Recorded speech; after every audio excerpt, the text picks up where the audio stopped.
Okay, just past mile marker 127. It's the mile marker that's probably a couple hundred feet before this passing lane. So construction will go from mile marker 127 to 122, or at least that's where it will be closed off. I don't know if construction will extend back this far or not.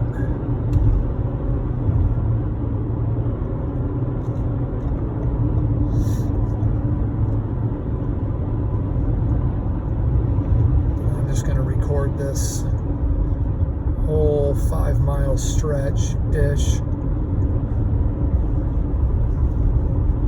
for comparison with how it is when it's done. There's mile marker 126.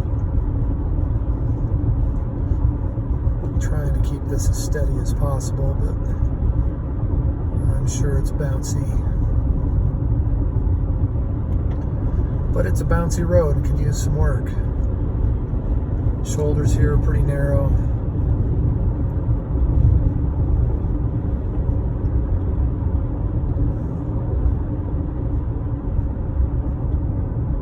Beautiful views here.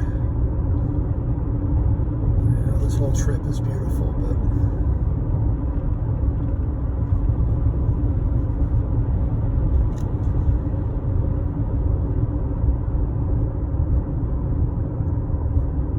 hopefully that sign there is talking about motorcycles using caution, and hopefully this will help this section of this trip not be quite as challenging.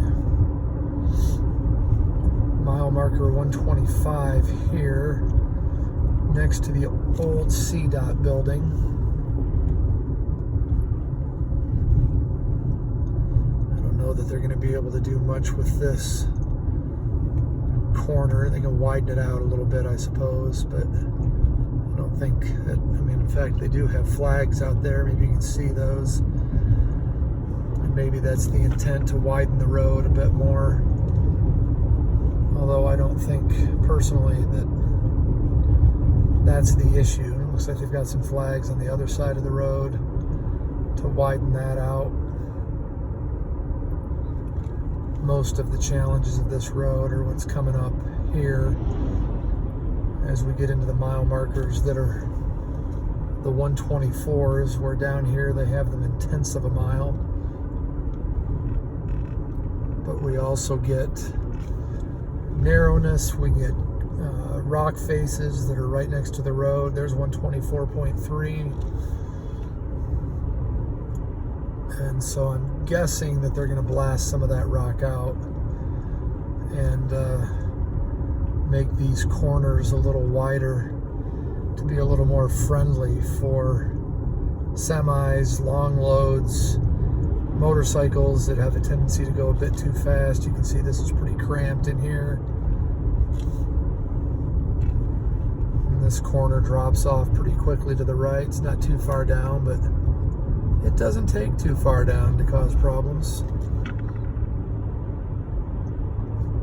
So again, rock faces here that are right next to the road. In some places you can probably see rocks that have fallen down that cause problems down here from time to time. And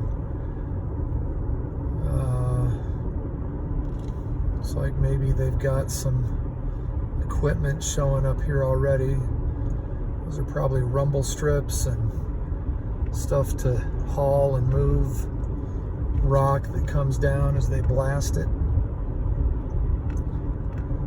We pass Arrowhead right there, and we come around this corner with even more rock face. Some larger ones here that have come down. They're not in the road, at least at the moment. Might have been before, hard to say. Again, more rock face. I wonder how high up they're going to have to go to feel like this is safe. And I would imagine they will also put down, that could be equipment for down here. They could put on those rock faces, some of that netting. This is mile marker 123. Some of that netting to kind of catch those rocks as they fall, as opposed to just kind of letting them go into the road. So now we're into this section that they did a couple of years ago, which has been really nice. I'm not sure why they're extending it past mile marker 123 too much.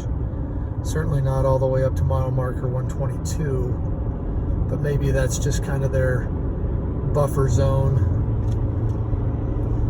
to keep traffic at bay and to turn people around if they have to and things like that. So I've been going the speed limit or more, but he's decided he's done waiting, I guess. Let's see.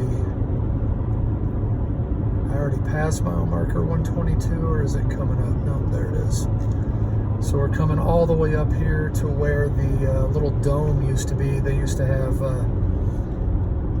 little place right there for where I think the CDOT trucks could come up and grab sand and things like that for the road here. So that's it.